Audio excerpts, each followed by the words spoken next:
From painting to photography, from beadwork to woodworking, KQAL FM on the campus of Winona State University presents Artbeat.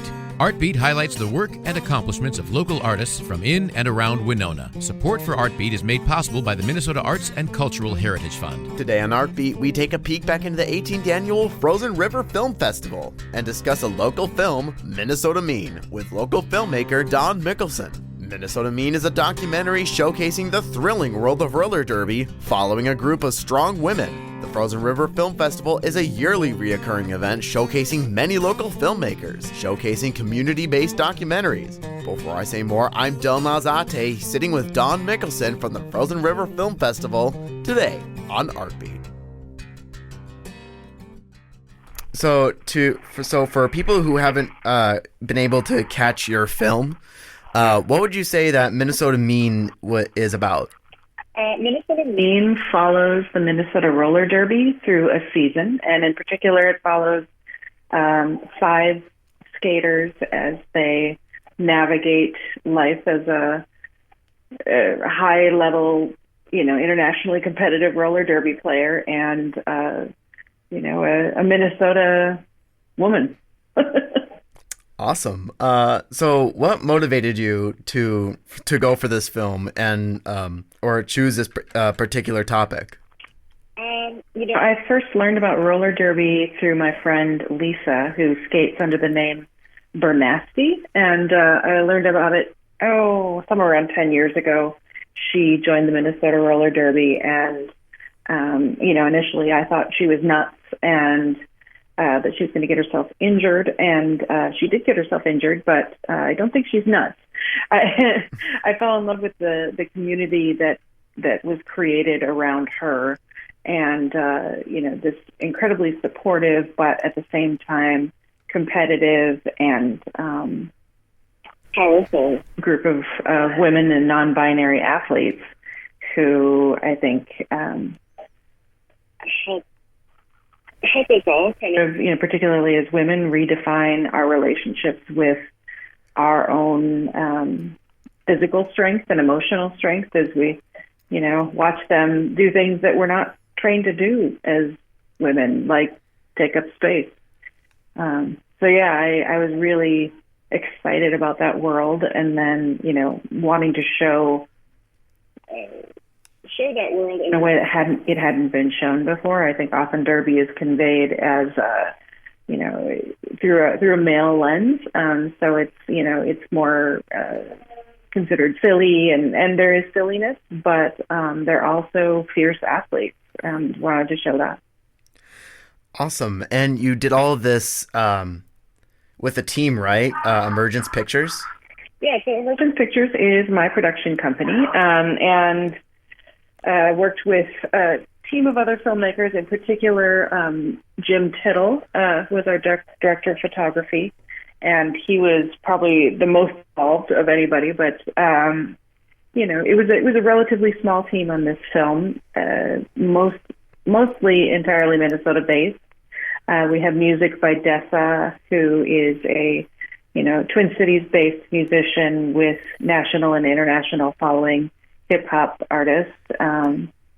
Filmmaking is always a collaboration on some level, and this film is no different in that regard.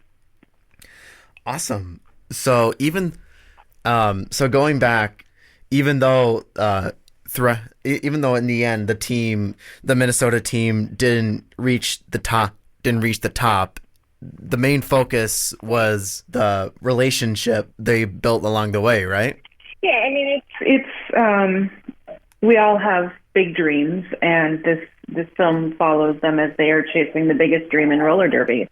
And spoiler alert, they don't get there, but they get close. They get very, very close, and I think they learn a lot about themselves and a lot about each other on the way. And I think that for them, that experience was in some ways more important than whether they won the larger championship, was the development of those relationships and understanding themselves a little better. Right.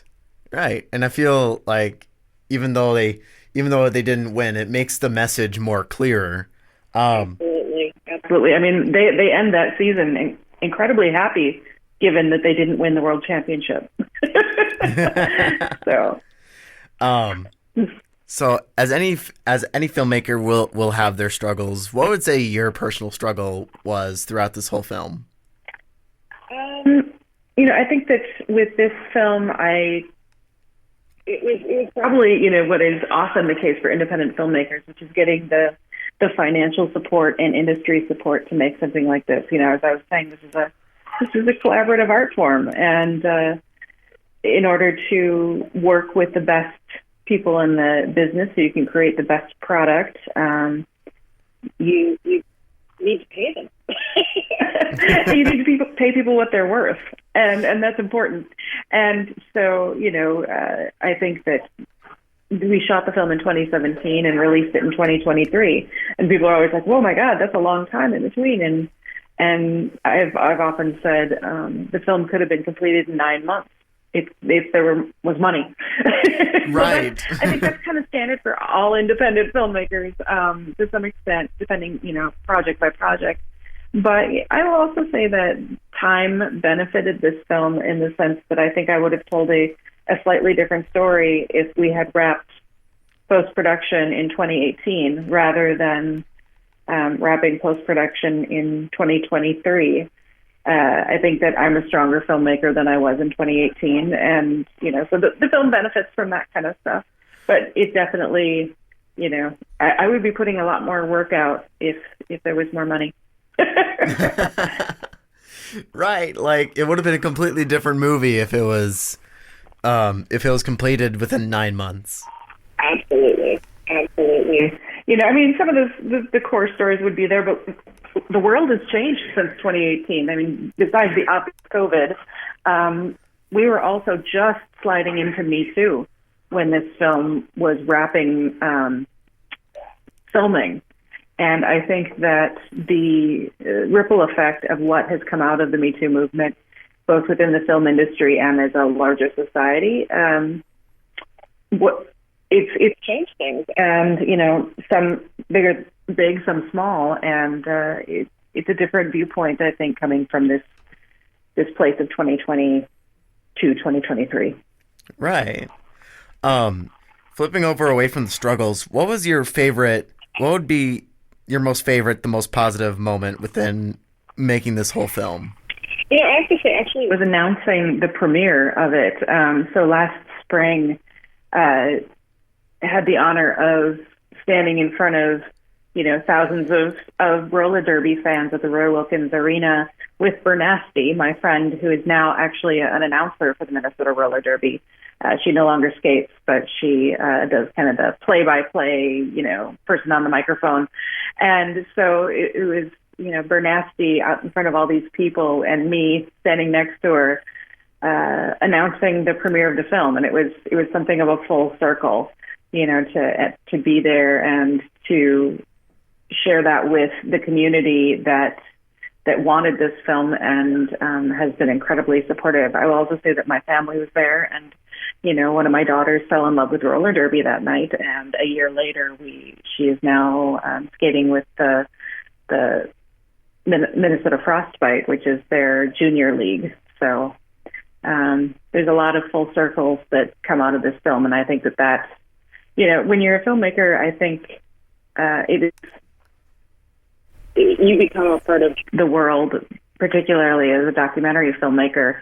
And so being still a part of the roller derby world today is a beautiful thing for me. Yeah. So even though you did take the time, the extra few years to go to mold over and, make the film really what you were looking for, but is there anything else that you wish that you could have added? Well, I would love to make a series, honestly. I had originally started this film pitching a series, and, so I think there are just so many great stories on every team.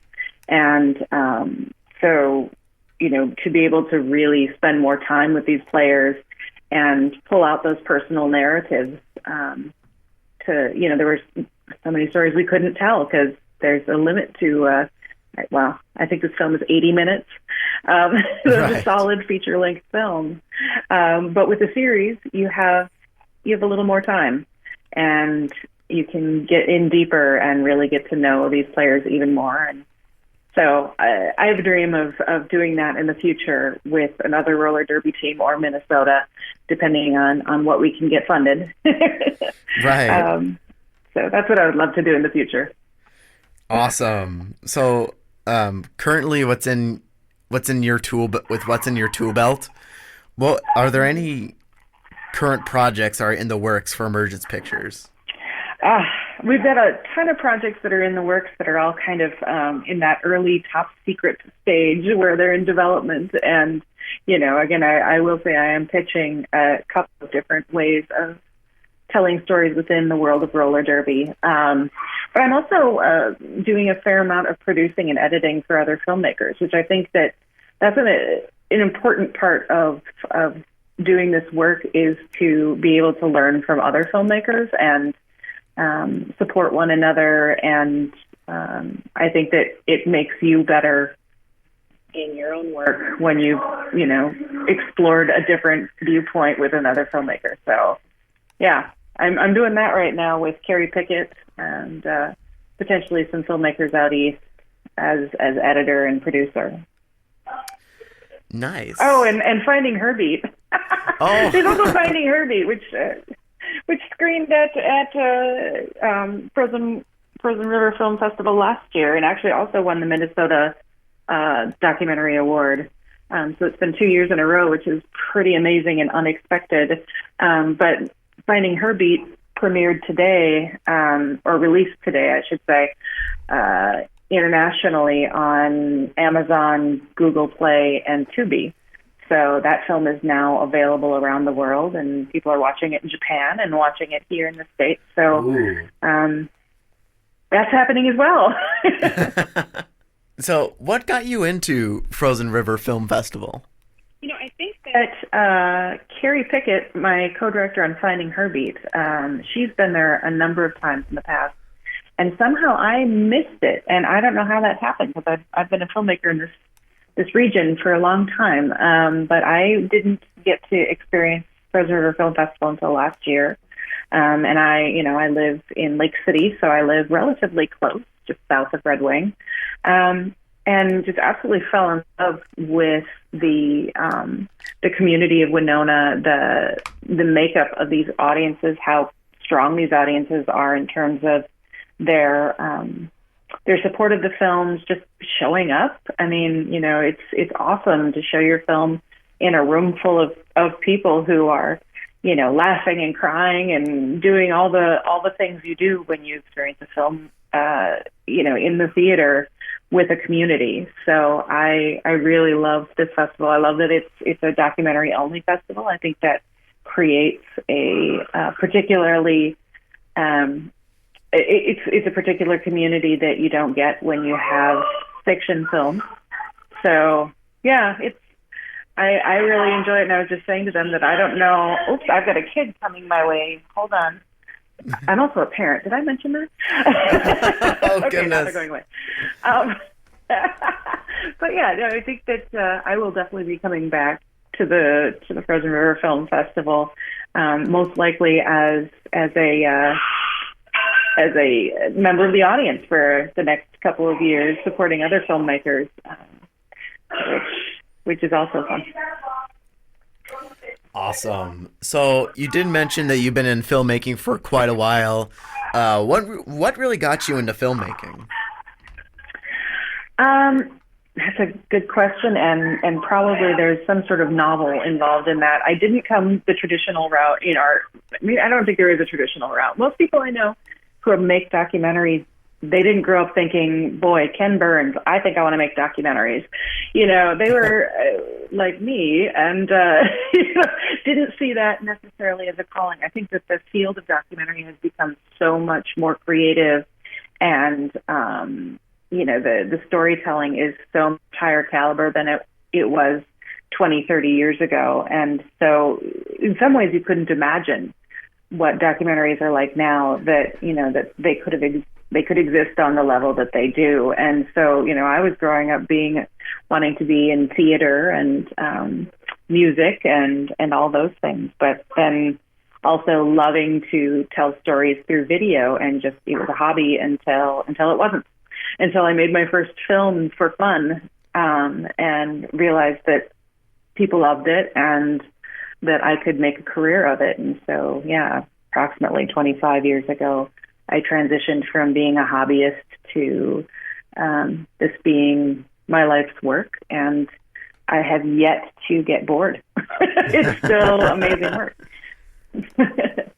It's also, I think that there's something to be said about personal stories and the importance of our lived experiences that I'm drawn to in particular, and that my work tends to highlight those kind of emotional lived experiences of people. So I don't do a lot of work where, you're debating an issue with a bunch of experts. That's not the type of documentary I do. I do stories where people are telling their personal journeys and how it changed them, because I do think that for me, the way I understand the world and the way I understand other people is through their stories and through that emotional connection we have with one another. And so that's this art form. I just love documentary. What can I say? Well, it is definitely a very interesting method of filmmaking. So to kind of wrap this up, where can people find you and your work as well as Emergence Pictures? Well, I do have a website. Actually, there's a number of websites, but my company is emergencepictures.com. I'm on Facebook. I'm on Instagram under Emergence Pictures and under my own name, Dawn Mikkelson. And the films also exist on Facebook and Instagram, and have their own websites as well. So Google any one of those things and you will find us, and they're all linked to each other. So you can go down that rabbit hole of Emergence Pictures films and the things that have inspired me and inspired the people around me for the last 25 or so years. So I'm just looking around my office, and I recently put up the posters for all of my feature films for the first time. Nice. So it's fun now to look around my office, and I'm like, look at that. Look at all those films. Oh.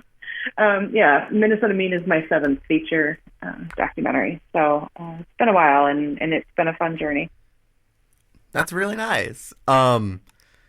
So to bring this to a close, is there any last comments that you'd like to tag on the end? So your audience is primarily folks who live in the Winona area, I assume? Roughly, yeah. Okay. Well, I think just, kudos to you, Winona, for supporting this festival, and creating a community that supports the arts in this way. I mean, it's terribly impressive, and it's lovely to have in this area. I hope that some more cross-pollination can occur between Winona and, say, my town of Lake City, because I'm selfish that way. But, yeah, I think that there's a lot of great stories to be told in the Driftless region. And so that's something I think about, too, and how do we encourage the storytellers in our area to tell those stories and create that kind of history for the next generation so that they can understand where they came from, where their community has been, and maybe impact where it's going by telling their own stories. Well, thank you so much for joining us. A huge thanks to Dawn Mikkelson from Emergence Pictures, as well as the organizers of the Frozen River Film Festival, for making this episode possible. To check out more of the event itself, check out their website at frff.org. To check out Dawn Mikkelson as well as Emergence Pictures, visit their website at emergencepictures.com. I'm Dylan Alzate, and for more conversations on art, tune into Artbeat Tuesdays at 12:30 right here on 89.5 KQAL. For podcasts on Artbeat and other KQAL original programming, go to kqal.org. Artbeat is written and produced by KQAL FM on the campus of Winona State University. Visit us on the web at kqal.org.